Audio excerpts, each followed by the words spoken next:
If cows get all of their protein from grass, why don't we just eat the grass instead of eating the cow? This is an argument that I heard about why we should be eating plant protein instead of animal protein. Because we can do the exact same thing as the cow and get all of our protein from plants. Unfortunately, this is not correct because we have a different digestive system than cows. So the body uses 20 to 22, depending on who you ask, different amino acids for all of its protein structures. And amino acids are simply the building blocks of protein. I've made this analogy before, but a protein is like a macaroni necklace, and each individual macaroni is an amino acid.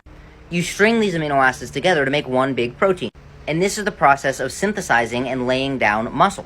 And there are a lot of other different uses for amino acids, such as neurotransmitters, hormones, our bone tissue, our collagen tissue, and other different functional and structural proteins. With that being said, there are 9 different amino acids that are considered essential. And this means that if we do not consume these amino acids, our body is unable to biosynthesize or simply transform other molecules into these amino acids. In the same way that our body cannot create vitamin C, so we must eat vitamin C. But technically our body can create glucose, so we don't technically need to eat carbohydrates.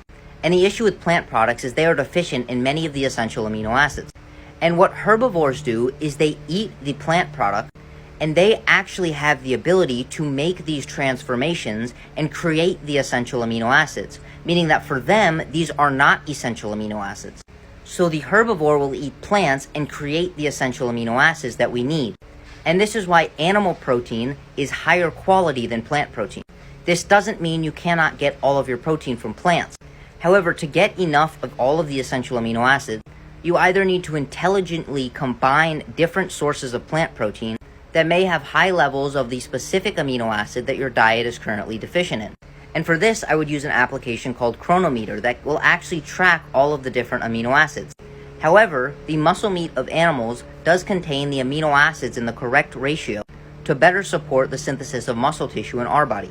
Additionally, it does appear that the collagen tissues and the organs of animals that have an abundance of the amino acids that we use for collagen and organ tissue, which is one of the reasons that eating nose to tail could be efficacious. And if you're only eating muscle meat, adding in things like gelatin, which is a rich source of collagen, and trying to eat organ meats if you can tolerate them. It's not necessarily, but it could be beneficial.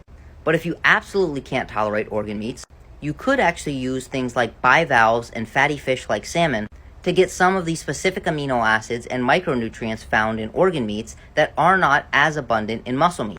But to come back to the specific topic of this video, the reason that humans can't simply just eat plants and get the same effect as herbivorous animals is because we do not possess the pathways to create some of the essential amino acids that we need from plant products.